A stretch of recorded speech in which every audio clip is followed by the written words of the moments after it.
So this is going to be a recorded meeting that we will post the replay for on the Pickleball Kelowna Club YouTube channel.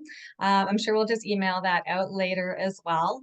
And present here at this meeting is the Pickleball Kelowna Club. Most of the board members are here. And why are we here? We're here to talk about a potential possibility of having indoor pickleball courts coming to Kelowna, and that would be possible through the developers of Denciti. And we have Volodya and Garry here with us today, and they are representing Denciti, and they're here to answer any questions that we may have. They will also just give us a bit of a background and where we're at to date, what the situation is. We have a City Hall meeting scheduled on Monday. Everyone is welcome. Bring your friends, bring your pickleball paddles to that meeting, and we'll meet downtown at City Hall at 1:30. Just before, I guess meet before that, because I think it's slated for 1:30 for the meeting. And we'd like to show our support on asking the ask of council. So we'll get into more of those details shortly, though. So my name is Carly Penfold. I am with the Pickleball Kelowna Club. I'm on the board there. I also look after registrations and the tournaments. I have a very keen interest in this, as does all the other board members here as well.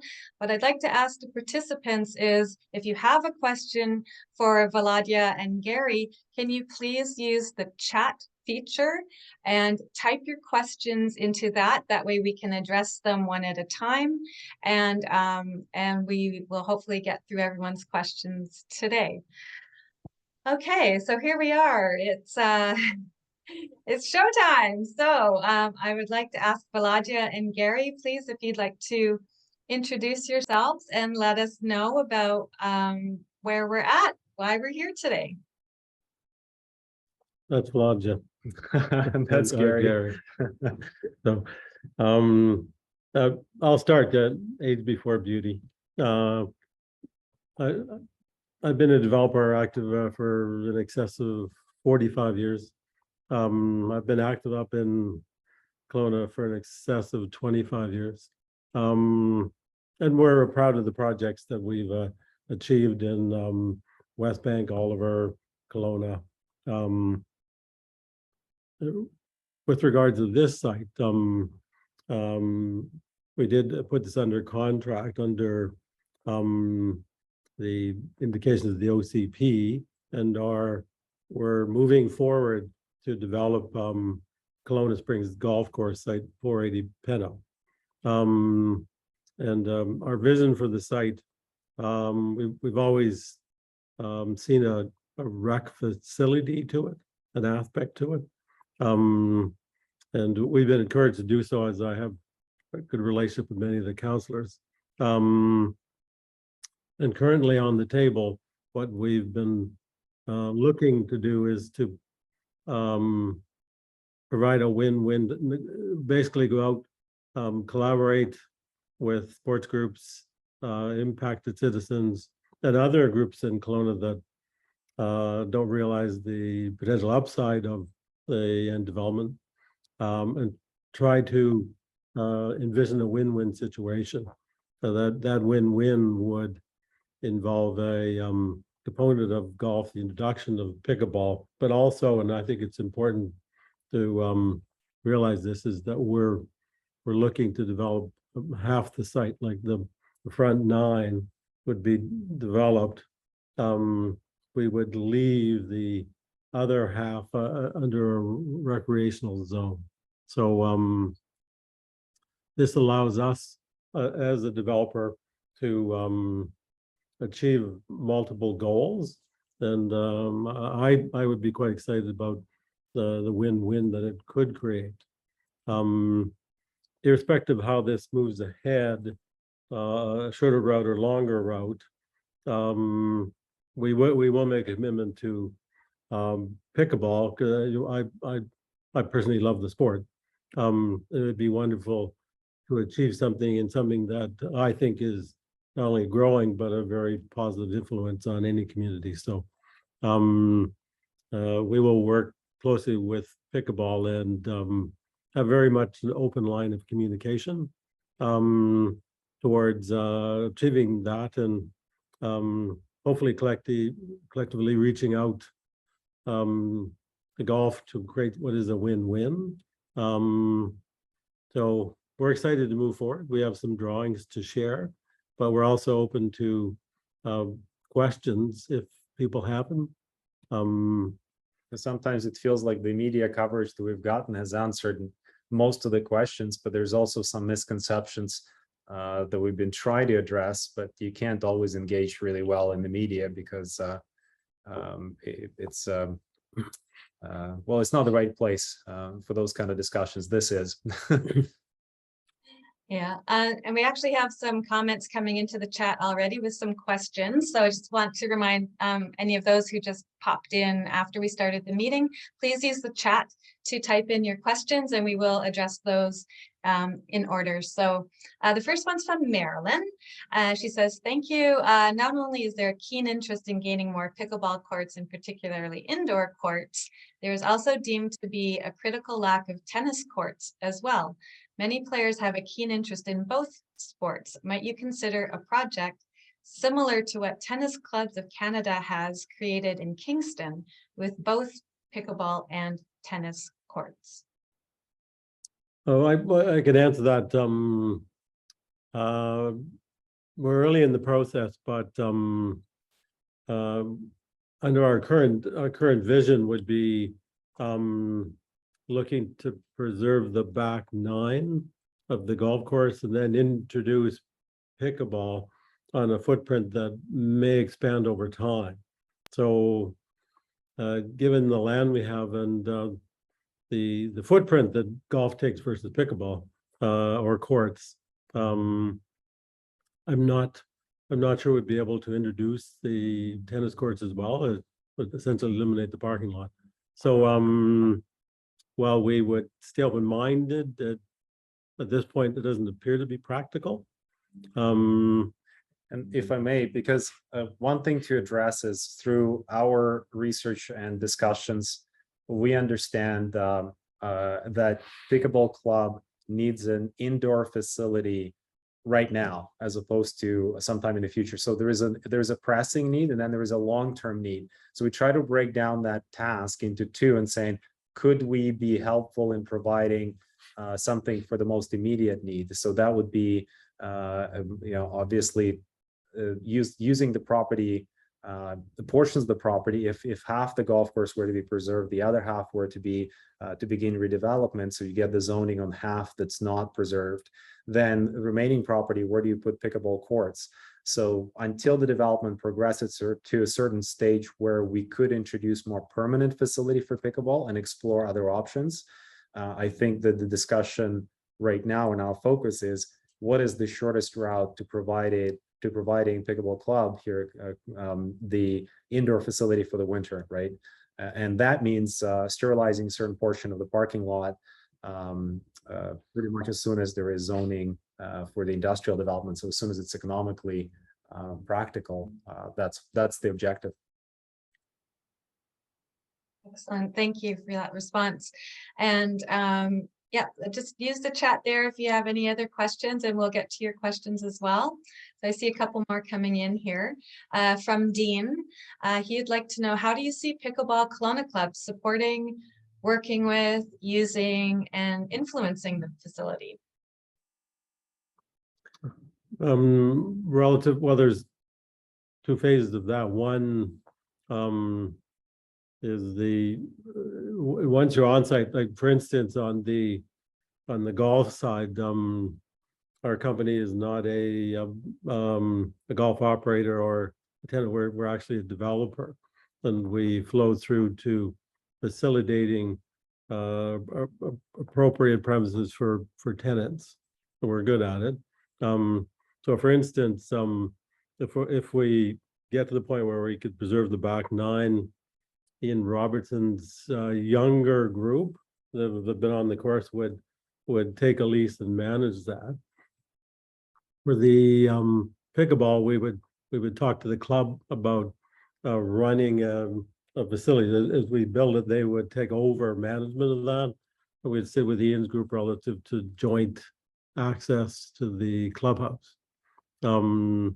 Actually, it sounds like quite exciting because I would see Kelowna Springs Pickleball and Golf Club would be a really cool name. So, so that would be that. As far as moving forward to achieve a win-win, I've done this so many times in my career, and it takes time because we're not trying to rush people or push them into a situation. It's dialogue that leads to results that benefit, I think, everybody. So our approach with pickleball would be to work with them to get the message out, a positive message, and a positive message to reach out. I don't know many of the golfers there, but it'd be great to start reaching out and to just sit down and discuss what might be achieved through collaboration. My hope would be that by the time a comprehensive design was put together, there would be broad support for this kind of idea. So that's what we'd roll our sleeves up and work hard to achieve. Yeah, I Excellent. think that influence begins at this stage. I guess the first order of business is we have on Monday, we have the council meeting, and there's the it's a first reading and the OCP amendment. At this stage, what I guess what's important to clarify is that if pickleball has a solution to the indoor facility sooner, what's the soonest that could occur? Well, it is directly linked to our ability to unlock a portion of the land into a financially feasible solution. Some use that is financially feasible. Recreation and golf is not. You know, from that perspective, how do we get to a position where we're submitting a rezoning package? And I think that's what's important to highlight to the entire club, is understanding that where we are today and where we still need to go, it's a fairly long process, and there would be quite a bit of involvement from the club as well, because we're trying to do a number of things. Obviously, number one, we're working with the like Dale Charlton provided some sketches, so we learned a lot from him, because now we knew the dimensions, and then we did a flimsy paper, started to play around where could a temporary pickleball indoor facility go on site. So that was incredibly important. So that's the involvement in terms of the design. The involvement in terms of influence on the council, influence with golfers, well, that's a totally separate discussion altogether, and that is showing the council that there are other interested parties, that this debate is not one-sided, that it's not just because that if a person that is not at the table is being affected, it does not mean their voice is meaningless. And that voice needs to be there for a proper public hearing. That's why public hearing exists, is so that the public can speak, and what's best and what for the greater community is being voted on, right? So that's the next step, is the involvement of the club members, if you believe in this, to engage with the councillors and say we want to be heard. And so to be heard, we need to advance the discussions with collectively all of us to say where, if there is a facility to be had, where on the property would it go, what timing, what form would it take, et cetera, et cetera. And then same discussions on our side would be happening with the golfing community, because they're not they should become our friends if we think it through. The 18-hole golf course is not financially feasible and allows for zero use of anything other than the golf course. So that means pickleball cannot be accommodated. And because it's not financially feasible, it's not in the cards for us either. We're not operators. We will not be operating a golf course into the future at 18 holes. So where does that leave us in terms of the participation? We need that time. We need that 6 months. That's been the request to the council. Give us the 6 months to at least create enough conceptual enough concept and advance the conceptual design far enough that the discussion, even with pickleball and the golfing community, is not a theoretical one. Like this meeting is a bit rushed, whether we like it or not, and only because the process is being rushed. it would be wonderful if we're meeting in person right at the club and already discussing where could the facility go. But we're, of course, not quite there yet. And that's the next engagement time, is to get us the time. If we were successful in getting that 6 months time, then we continue our engagement with the counselors, reaching out to the golfers, and working together and saying, well, could we accommodate both uses? So yes, the first 9 holes would become, job creation, industrial development. The back 9, which arguably from what you understand from golfers are the better 9, would now be preserved. And to do that, we're discussing with Ian Robertson, the previous owner and the current operator. His team is willing to talk to us about acquiring the operating business from Ian, but they would need certainty. They would need a certain lease from us for a long time to be able to amortize that purchase of the equipment. Everything else is quite expensive to run a golf course. And seeing that could be that. And then, of course, going through the public hearing on the actual eventual rezoning to unlock that industrial zone, not just the OCP, but the zone. So there's quite a bit of involvement and quite a few steps where the golf and pickleball would be involved throughout this. And as you can see, the central theme still revolves around the very simple concept that is, well, we need more time. And Yes. perhaps this would be a good opportunity here, because I'm seeing in the comments, there's a question like, why is council opposed to this proposal if they are? So we're not exactly all on the same page as to the knowledge as to how we've gotten to this point right now. So maybe Volodya and Garry, you could share with us what the significance is on to what you're wanting to accomplish on Monday with asking for this extension.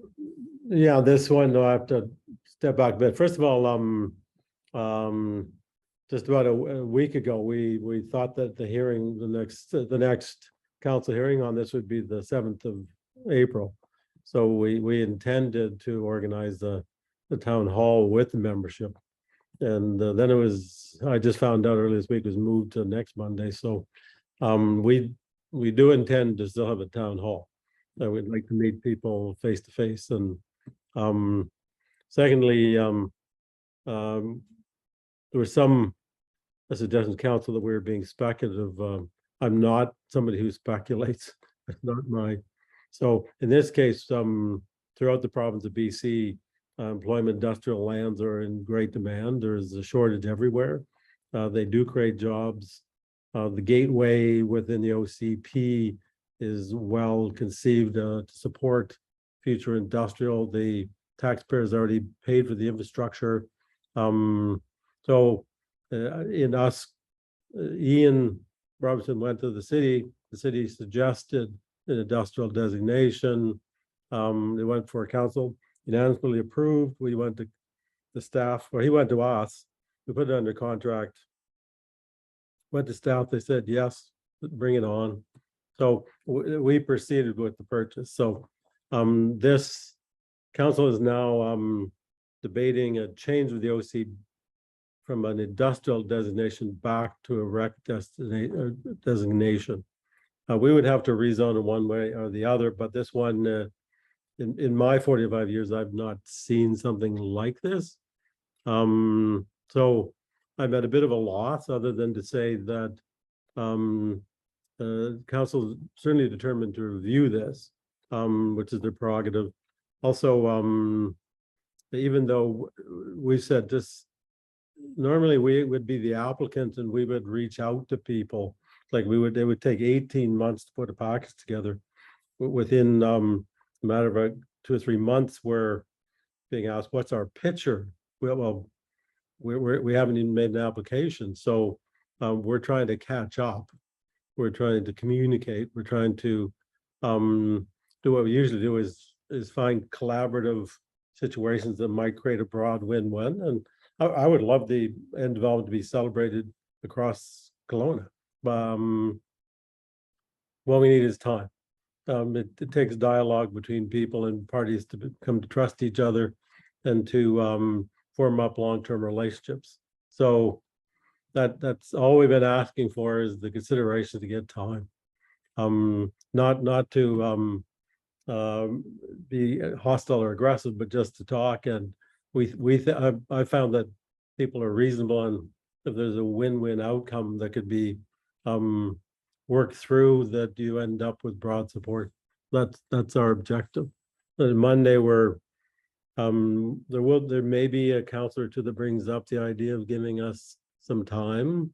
We're hoping that takes place. Otherwise, they're going to take us to an early public hearing, which doesn't really give us the time to do the job we would normally do.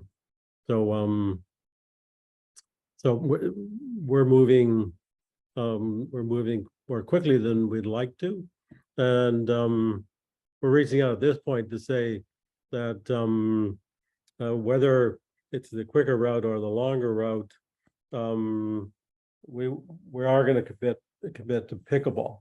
It's I think such a positive force, at least in my demographic, but with its growth and its actual footprint, environmentally is also more appropriate. It's appropriately sized, and we within a site of this size could look to accommodate something that might be quite special.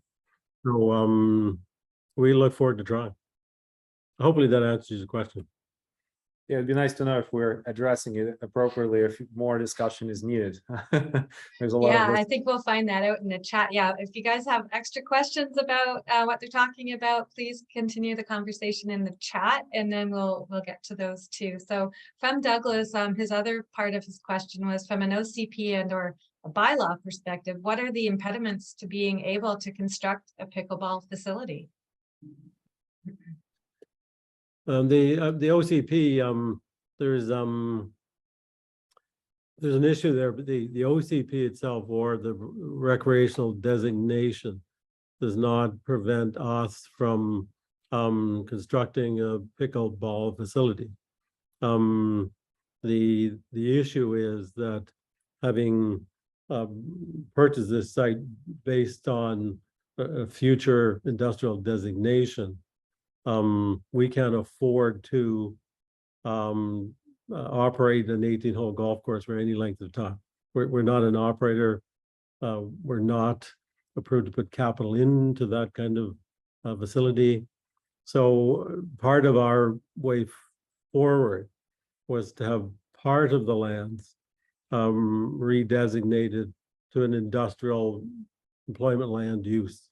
That allows us the business case and the capital funds to achieve multiple objectives, including preserving half the golf course, including working with pickleball to create a facility at Kelowna Springs.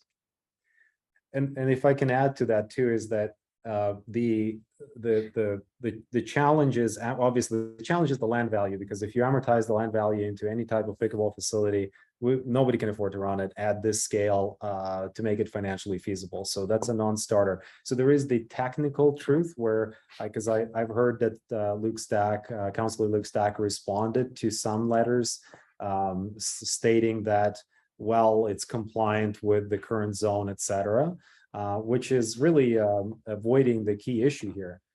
From a technical perspective, he's correct from a technical perspective. From a practical perspective, that can't be done because no different than you could try to go downtown and acquire, I don't know, some sort of a facility that could suit your needs today. It's financially prohibitive. Now, here's a clear example of why it could be financially feasible to bring pickleball if there is a 9-hole golf course and the other half of the site becomes industrial employment lands. It's because we already have the facility like the clubhouse that is functioning, that could be preserved. We already have a parking lot that could be quite financially inexpensive to incorporate temporary, like a bubble that would create indoor pickleball courts.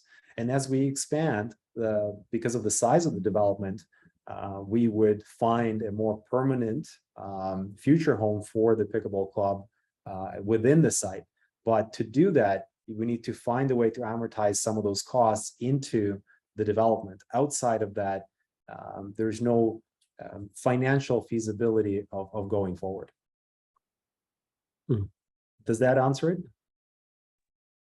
Trying to figure out with the chat here. Yeah. So that was from Douglas, and he has added to that in the chat. Just give me a sec here. So based on industrial zoning, maximizing tax and other revenue for the city as opposed to part recreational zoning is a comment. He made something in there. So that may be jumping back a little bit, but he's asking about like industrial zoning, maximizing the tax and other revenue as opposed to having recreational zoning. I guess is there the pure one of the things that I found to be missing in the whole discussion is the OCP. I mean, there's 10 years of transportation studies that support the gateway.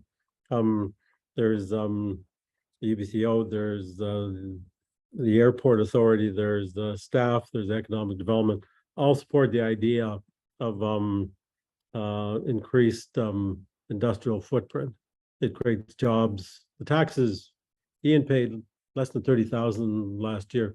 The full development would pay between 6 and 8 million a year to the bottom line, which actually takes pressure off the residents. So there'd be 8 million in DCCs, half of which would go to parks.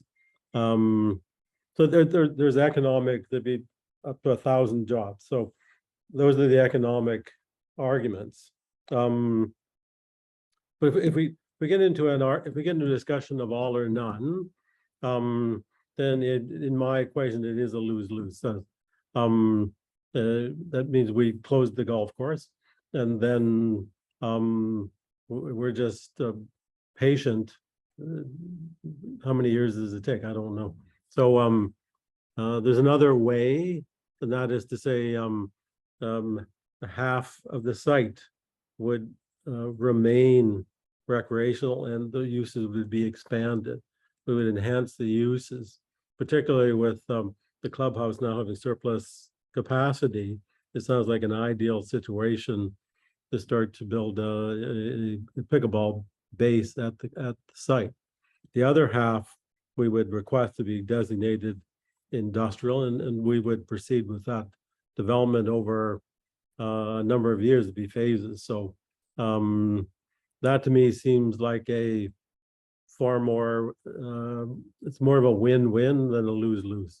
So but it takes time and discussions and meeting face to face to actually achieve that, and we're prepared to do that. So that's our central premise, and we're excited to achieve it. I think something really special could be put together, and we're just reaching out to we would have reached out to pickleball anyways. It would have been probably 6 months from now instead of now, and we do look forward to organizing sort of a town hall kind of event so we can meet people face to face. We're certainly open to questions. We're open, and we have nothing to hide, to be honest. So just a quick recap about how you've come to today. So just for those people that have just joined in as well. Oh, here's another one.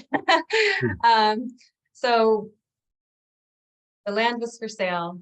Before you purchased it, you made sure that it was going to be able to be, I use layman's terms, converted to industrial instead of rec. And you got that go ahead, you made the purchase, and then council had a change. We had council change, and now they're looking at taking it, reverting that and bringing it out of industrial and back into recreational completely. And what you're proposing and what you'd like to have time to put together is that you would like to almost like a hybrid, part industrial, part recreation. And you would like to ask the city on Monday for the extra time in order to prep for that type of a proposal. Is that correct? Yeah, in a nutshell, that, in a nutshell? that is correct. Recognize the OCP doesn't actually rezone a property. It gives it a future direction within the growth of the city. So and on Monday, unfortunately, one of the most frustrating things is we're the landowner. We've never been approached by a councillor. We've never been approached by staff to discuss this. And at no hearing have we been asked to speak or allowed to speak. So it's very frustrating to sit in the audience and have these changes made and have no opportunity to speak. So I will be requesting of council the opportunity to get up and make a brief statement on Monday. In getting up to speak, I'll be briefly putting this on the table, saying just give us the time. And I suspect that there'll be members of the pickleball there. I would then also point out that pickleball is we're in constructive conversation with pickleball, and they're out to show their support for the future dialogue. So that is where we're at. It's a brief summary, though it's a little bit technical. And Carly, to also add to your point, is that our thinking from day one in terms of the property size, if you think about it's a 106-acre property, we never envisioned having to retain any golf. So that's not been in the cards.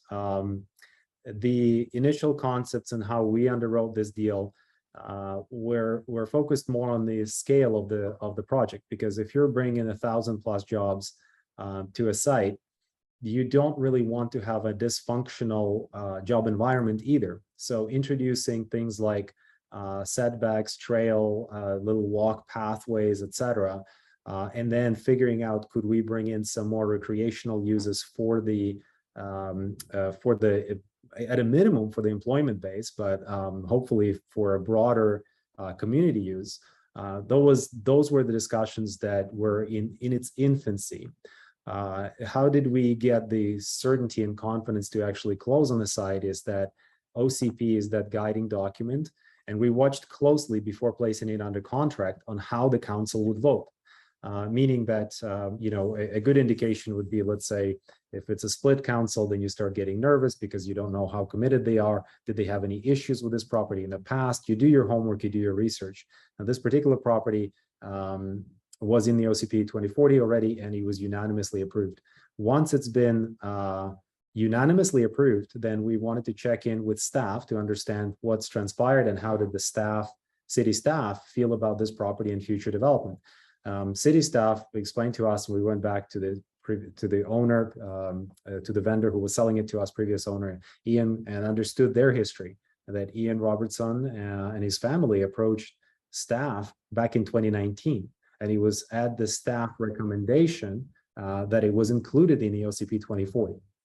So by the time when we've done our homework, we felt that that there is no risk associated with the future zoning of this, precisely because everybody seemed to be, well, quite excited. And our experience from other municipalities that employment lands are celebrated. We often get people to both the council and the city to welcome us when we're bringing in employment to a particular municipality. It seems to be definitely a non-contentious issue. In this case, after we've had non-refundable deposit and removed all conditions, that's when Councillor Luke Stack brought a motion forward under the previous council and the previous mayor, and that motion failed. So we lived by our word, and we closed on the acquisition. Now, at the beginning of this year, Luke Stack, not through a phone call to us, unfortunately, but through media, we're learning that this new motion is coming forward, and now it's taken its turn, and we're heading into Monday now. Yeah, I have to emphasize that there is a new council, and the council has a prerogative. We think that, given the significance of the OCP, that it's in the interests of the broader base of Kelowna community to give the landowner some time to generate some creative ideas, some collaboration, and just to ensure that opportunities that are there are well understood. So if you go to a public hearing, it's more broadly attended. Unfortunately, in our business, there's very few people that come out with placards that say "build industrial." You know, it's not the most emotional concept. So that's where we're standing. But what I want to just share is that in going forward is we are committed and we are patient. We're making a commitment, and hopefully we'll form a committee within pickleball. We will work with pickleball to achieve a pickleball facility at Kelowna Springs in the future. It could be a quicker future, or it might be a longer future, but we'll be committed to putting that facility on the site. Can I just, there's a couple questions here that I'd like to address. Russ had one. Pickleball is recreational like golf. Seems this is not a change of use. Therefore, would the building or the tent not require zoning at all? Is it simply the expansion of the recreational existing use? And then also on that same note, rezone would take a year, development permit 6 months, past that, and 6 months of construction. Is that not too far off to be a serious consideration? Well, in any form of development, at least in our experience, that's the time frame would take to achieve this. Recognize that the idea of a pickleball facility would be, I would be surprised if it wasn't celebrated by council either under a rec use or industrial. But in this case, by us preserving the rec side of it, as soon as you have support in principle to move forward, us working with pickleball on what is an existing recreational footprint, because we've worked on a site plan that fits quickly into the parking lot. I think we would get city support to achieve that in a relatively short time frame. So we wouldn't be changing the zoning on that half the site. But I think the key question here, and we've addressed it a little bit earlier in the call, so maybe this is a bit of a repeat for some of the members who joined earlier, is that there is the there's a technical explanation in the sense that recreation is recreation. Therefore, if we wanted to build the pickleball facility today, from a technical perspective, you can do that. You can shut down the entire golf course tomorrow and start and go directly to permits and construction, etc. And now you have your facility. From a financial perspective, that's a non-starter. It would not happen. You could not amortize the cost of the land and make anything feasible out of it. 18-hole golf course has the same problem. It is not financially feasible. It cannot operate. It will not operate long-term. So the question here isn't whether you can do it under the current zone and under the current recreational zone. The question is, how do you make it financially feasible to bring a pickleball facility onto this property in particular? And the way to do that is to unlock some value somewhere else. So you can subsidize a portion of here and reuse some of the aspects that already exist. For example, the clubhouse already exists. It would be a multi-million-dollar facility to build from scratch. We don't have to do that. It's already there. You sterilize portions of the parking lot to put some pickleball courts, because now you don't use those parking lots, parking spots for the full-size golf course. You're now doing it only half, so you only need about half of it. You start supporting each other, because the two groups could now collaborate and work in terms of the merchandise that could be sold at the clubhouse, the food, having the facility or where you meet as a group, et cetera, et cetera. So the point that I'm trying to make here is the most important thing here is to understand that there is the technical aspects, and which is what I've heard from a few people, that there are responses from Councillor Luke Stack indicating that, oh, it's really not a big deal. It's still the same same zone? My answer to that is, from a technical perspective, is correct. From a practical perspective, is absolutely missing, skirting the main issue here. It won't happen. It has to be financially, for anything you do, it has to be financially feasible.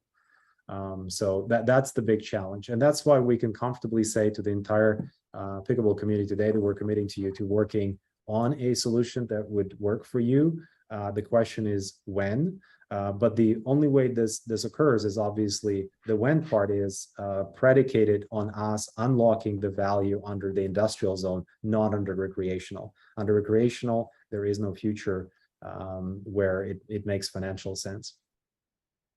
I recall from, if I can just take a step back, I recall one of the previous counselors from before had a really interesting comparison. They're saying, why don't we have water slides downtowns anymore?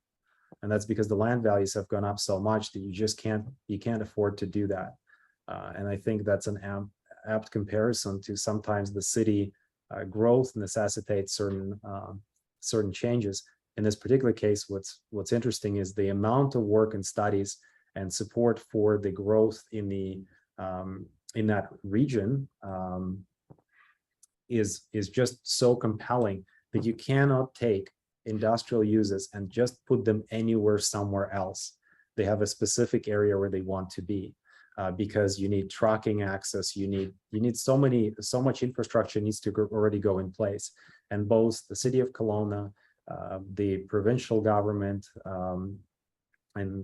have spent hundreds of millions of dollars on the highway, on all the infrastructure to make that a possibility for that region in particular, right?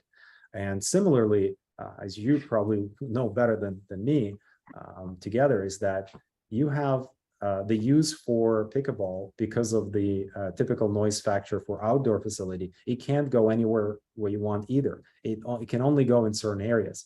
So from our perspective, when we saw that as an opportunity for pickleball at this site, it felt like a perfect fit because it's already in an industrial area to begin with. Noise would not be a factor, and especially after you make it into a more permanent facility, it'll become even less of a factor. I think that ties in with Tom's comment here, Thomas's comment. How can we best support each other on this goal that we all share? I think you've kind of touched on that a bit there. And what would be the timeline for this to happen? How affordable is it going to be? And lastly, he does have a shovel and he's off at 5:30 today. Let's go. One of the things addressing the timing issue, it's because we do this all the time. The idea of subdividing the property across the middle and then rezoning the eastern half. So the southern half is preserved under RAC. We're very fortunate because we went out with Ian's crew and I had our technical people go out there. So it was just by fortunate design that the back nine could be preserved fairly simply. So that was very good news. As far as working with pickleball to get it designed and ready, we could put those designs ready and even have them reviewed by the city. So as soon as we had some sort of green light on the north side, the pickleball side could go under construction immediately. There wouldn't be any need for rezone. There wouldn't be any need for, so we would we'd hope that we would be able to achieve that, but it would still be a minimum like 18 months or longer before you could start, I would believe. Yeah, Russ has actually commented rezoning would take about a year, development permit 6 months past that, and then 6 months for construction. Is that a range that you foresee as well? Yeah. The only thing on the pickleball court, I mean, to be honest, we could have I think staff would cooperate on reviewing a permit, so it wouldn't be complete your rezone, then do your permit, because you wouldn't be rezoning the northwest side. So being that it would be a positive outcome, I'm sure we'd get cooperation so that as soon as you had any form of thumbs up on the rezone on the half, the other half could immediately go into construction. So hopefully you would be able to cut that timeline by 6 months. And then Russ is continuing on that thread there. This building would be classified as assembly occupancy, which would I think that says not likely be permitted in a warehouse classified medium hazard industrial. That's over my head, so I hope that makes sense to you guys.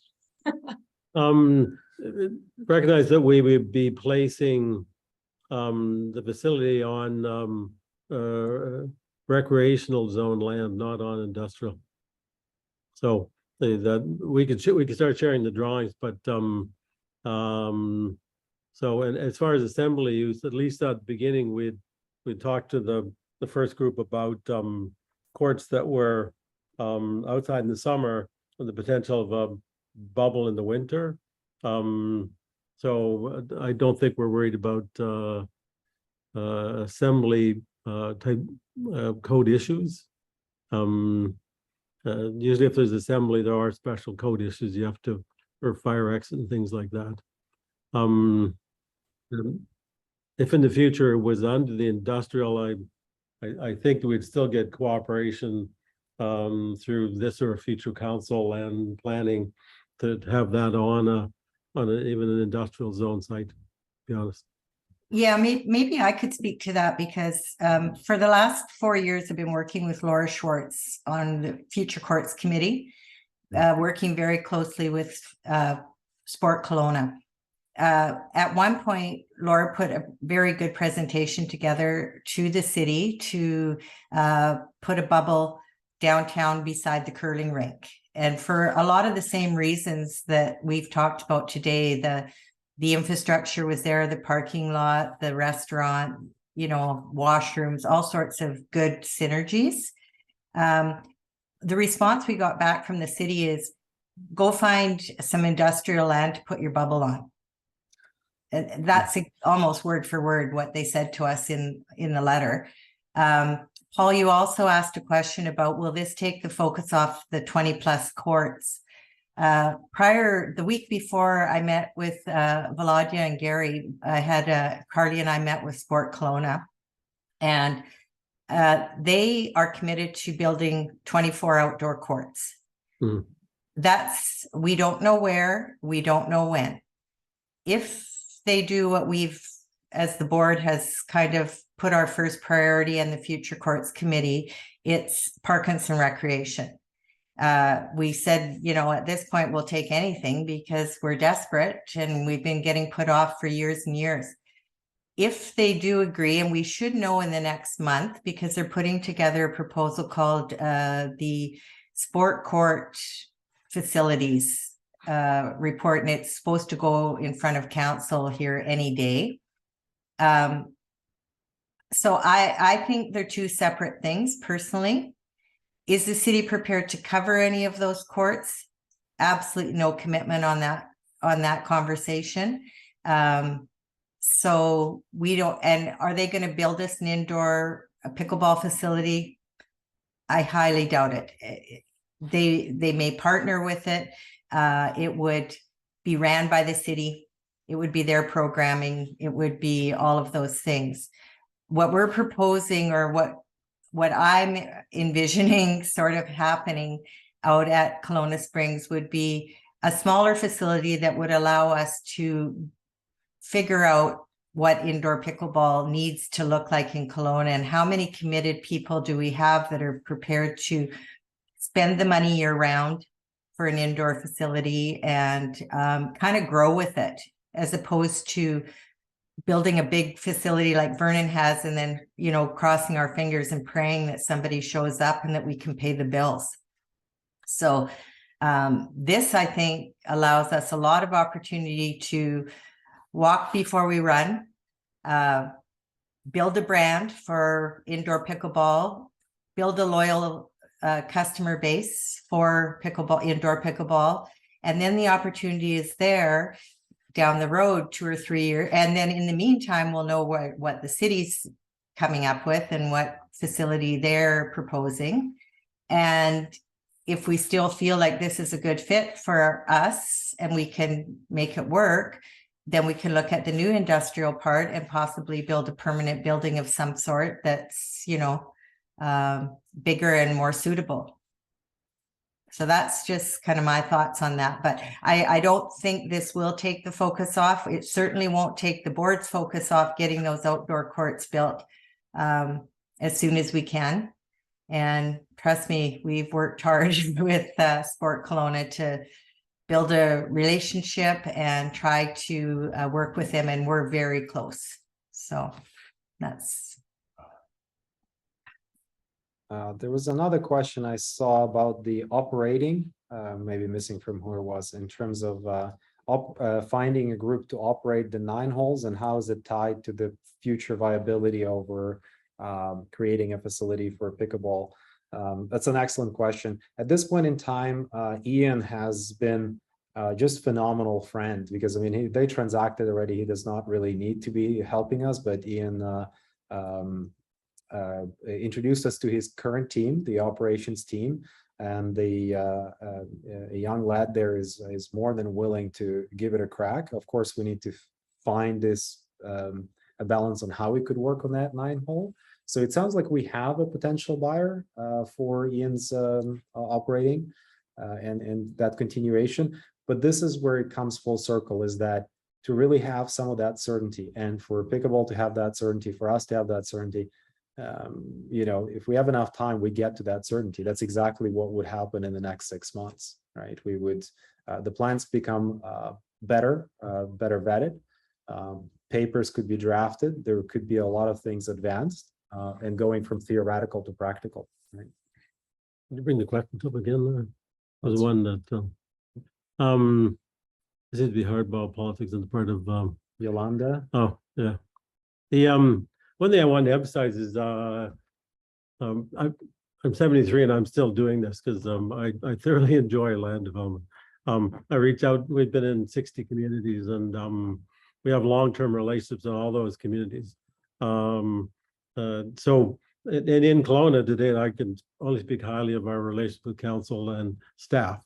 So relative to what we're trying to do is not get in any kind of hardball politics on our side. It's more just sort of, guys, slow down and just let us paint a picture, get out there, talk to people, and see whether we could come up with some ideas where the majority of people in Kelowna say that's a great outcome. Like this is the best thing to do. So we're very excited to do that, and we do have a sense of frustration because this has happened so quickly without any apparent opportunity for us to speak. So it's a bit frustrating. We're a small company, so it's a big deal to us. So I see a couple more questions in here in the chat, and then perhaps we can move on to the presentation then that you guys have ready. And so one from Brian is, your idea sounds great with the 50-50 usage. Again, the question is, why is the city council not supporting this after agreeing to it initially? That would have to be frank, you'd have to speak to some of the councillors, because I'm not sure.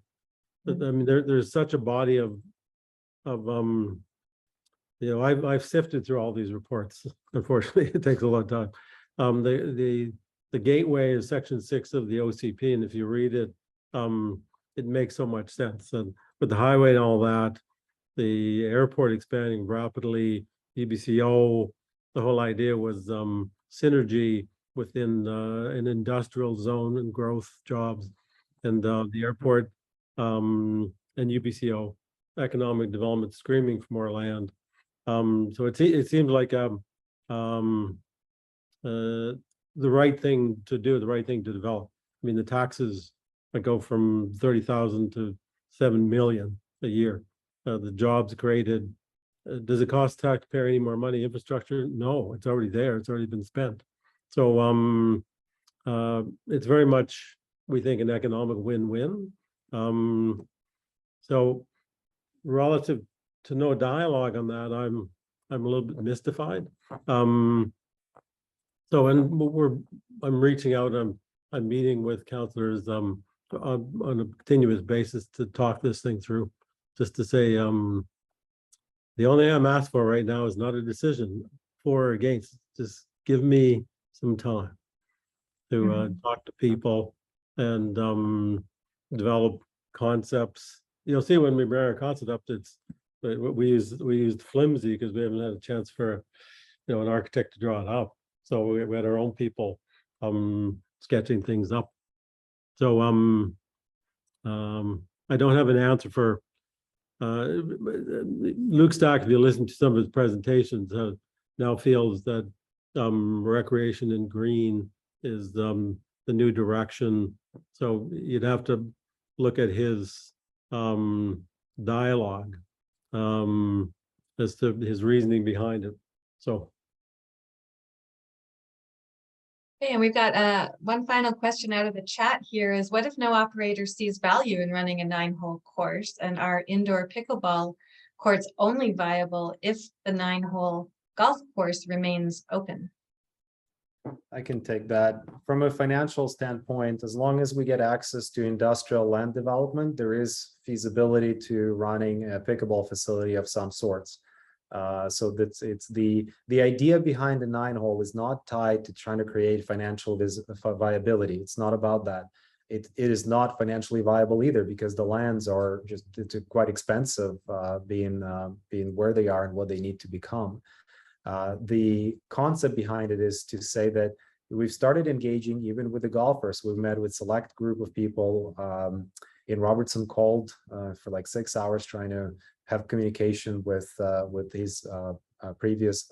They had a club membership that's been disbanded, so it's an ex-member list, and we engage in a dialogue, and we understand that the local golfing population is missing something if we were to close it down entirely, right? And so, and what are they missing? Obviously a flat walkable golf course, but also an inexpensive flat walkable golf course. And the reality that we're faced with here is that if we have a way to do better than just closing everything down, then why not? I mean, that's how we approach this. But it wasn't certainly seen in any way, shape, or form as a financially feasible. It's only financially feasible if we unlock the value somewhere else. Otherwise, it's a matter of a waiting game, I guess. But then, just to be clear, the 9 holes, I've got to know Ian Robertson. He's a great guy. He's, even though we've closed, he's continued to work hard on our behalf, and he didn't have to. So, in meeting with the golfers, and he owns all the facilities. He has a number of people that have been with him for years, some younger guys. Then he's willing to do a business deal for them to buy the equipment from him over time. And they're very excited about running the 9 holes. So the operation of running the 9 holes, it's feasible to create. There's a group that wants to run it. So it's independent from the pickleball. The good outcome is the clubhouse is of a size to accommodate 18 holes. At 9 holes, there's now a facility for indoor pickleball to also have as a meeting place. So that seemed to be very much a win-win. Economically, they're somewhat independent, because the whole recreation side is actually land-wise valued quite a bit lower. And it's feasible for us to do that and accommodate it. There'd be 2 operators, the golf course and then the pickleball club operating their facility. So and irrespective of the 9 holes or whether we can come to some arrangement with golf, as I said before, we're committed to pickleball. It's feasible to be on the site. Its footprint is such that it could be accommodated under this situation. Under the larger situation where we're doing more industrial, it is again feasible for us to work with pickleball to create that outcome for pickleball. I think it'd be a really great way for this site to continue to have a recreational component that's vital. Probably more vital, to be honest. Great. Okay, would you like to go ahead then with the presentation that you have that you can share with us? Sure. Well, I have to say, Carly, that it's not quite a presentation. Oh, sorry. These are just sketches and concepts to be proven out. That I want to be very clear. It's just because when we speak on a call like this, or even in person, it's I imagine that for listeners, it's almost impossible to truly visualize. Well, what do you mean by this? How could it look like? What would be? So trying to get more practical. So what you're going to see, I do a screen share is trying to zoom in into that practical. But it is to be proven out. And this is exactly why we need more time to look at this deeper and see it could look entirely different by the time we're done, right? So we start with this. Yeah, looks good. Looks good? Okay, good. So hopefully you can see that. I mean, this is it's flimsy paper showing the outline of where the pickleball 5 courts would be. We've run a number of scenarios. We've shared that was a couple of board members in person, actually trying to literally with a flimsy paper flipping. There's an opportunity for 6, 4, 5. This seemed like roughly where we landed. We'll see where that goes from there. So like I said, it's not a presentation, but it is a Can you scroll up, Volodya, please? I'm not sure what you see. Like this? No. Oh, you're looking at, are you seeing this? Oh, Yeah, my bad. My bad. I'm sorry. Zoom out. Is this better? Yeah. Can everybody see the entire golf course? Great. Okay. My bad. I was kind of showing. So the idea behind is the blue area shaded is the first 9, and the back 9 are the green. And then you can see the pop out is the parking lot, right?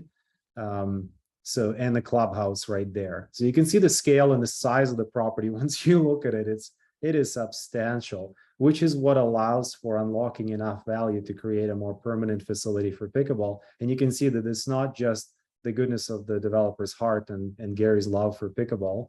It actually, because it seems to fit, meaning that at this scale, if you bring in enough users, enough jobs, even the people who are working there would probably enjoy having a facility, and people would travel to the site. It seems synergistic. So we really like the idea of having pickleball here, no matter what. It's a matter of when and what shape does it take.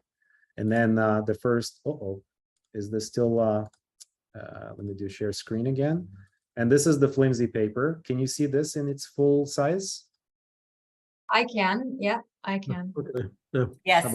Okay, so you can see how we now zoomed right in. This is your shared club and house facilities. Obviously, there's golf parking, and then there's pickleball parking, and it allows for an almost immediate addition of 5 courts that could have a bubble on top and become winter ready, right? Under this drawing. And one thing to note that by unlocking the back 9, it does sterilize the parking, some of the parking as well. To create access for the future development, right?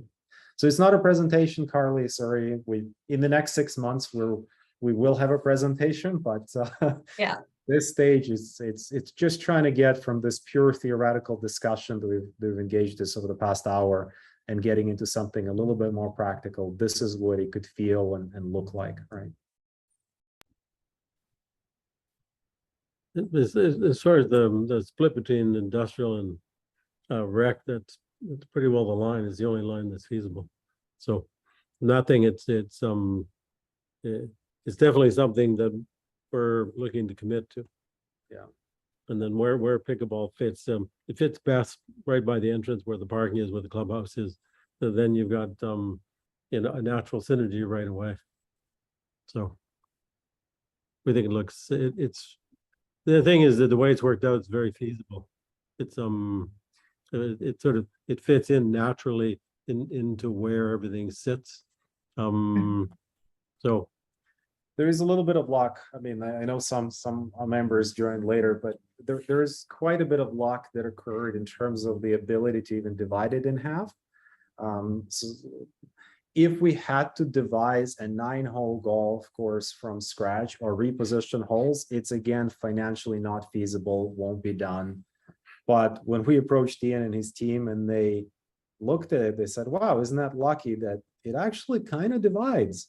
So still a lot of things to be proven out, but at the initial blush, it was quite a stroke of luck that what you saw on the screen is what you're seeing from us.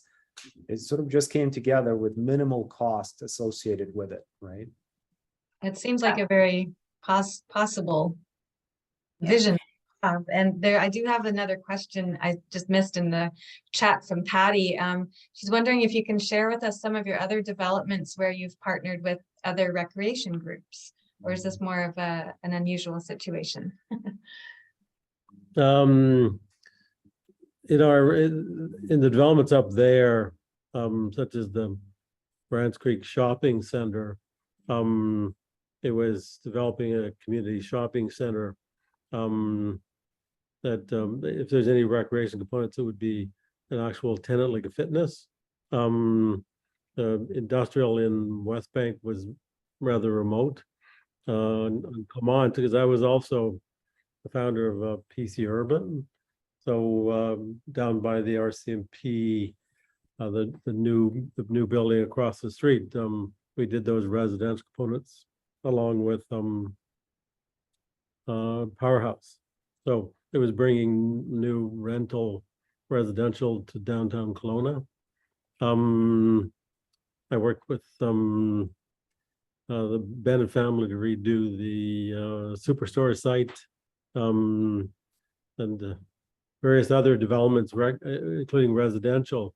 This is the first one up there on this scale where we could talk something like this, because to be honest, for a group like ours, this is a larger commitment. So it does create more opportunity on the northern edge of the community to do something that fits. Right in my own community, there was some recent conversions of tennis courts to pickleball, and then with the noise factor, the pushback from the residents, them being closed again. So as we're moving forward, we're learning where pickleball could be or where it could be successfully housed. And this just seems like a good opportunity or unique opportunity to achieve that. I have one last thing I'd like you to speak to. I listened to the council meeting where they discussed this on February 26th. Charlie Hodge and Luke both referred to the wetlands. And would you like to speak to that about giving up wetlands and all there? Because Charlie Hodge particularly got very, emotional about it almost. So if you could tell us what's going on with that. I very much appreciate the opportunity to speak to wetlands. In the province of BC, we don't buy any site without thorough examination from engineering companies that are experts in this field, rather than environmental, hydraulics, wetlands, we have our reports ready to go into the city. There are no permanent wetlands on Kelowna Springs Golf Course. The ponds, we have aerial photographs that we could share from the 30s going forward, and there wasn't a pond created until about 1985. So they're man-made ponds. So if there was a significant wetland issue, we would have either circled it or not even bought the site. It's not, and our submissions go to the jurisdiction plus the province of BC. We we just finished an industrial site in Langley that had more significant wetlands, and we successfully designed and achieved both municipal support and provincial support. There's a water management issue on the site, but that would be better managed under a joint site where, like an modern industrial site, all the water is managed, and it's managed to very high standards. The fortunate thing about how we divide this site is that Simpson's Pond, which didn't form up till 1965, so it's not something that was the turn of the century or anything like that. But we had planned always to step back from Simpson's Pond. That is your offsite wetlands. And in this case, if we preserve the 9 holes, it's 5 times the size of a setback that would be required through regulation. It's also the lower half of the site. So in one fell swoop, you have respect for the wetlands, and you also have water management, and the fact that when the 200-year event happened with the big flood, it was only the back 9 that flooded. So you actually address wetlands, water management in one fell swoop. So sometimes people talk about wetlands in a way that allow us to make our application, and then our reports become public documents to be able to review based on engineers that know what they're doing. So there is no significant wetland issue on the site. It's off-site, and we would design to respect it irrespective of which way we go. That was a great question, Jamie. I didn't realize that was so in-depth, your answer, and that makes so much sense too. So I think we're done with the questions in the chat. We've seen your diagrams that you wanted to share. What I'd like to just remind viewers and that we still can do things to help. And that is to email council.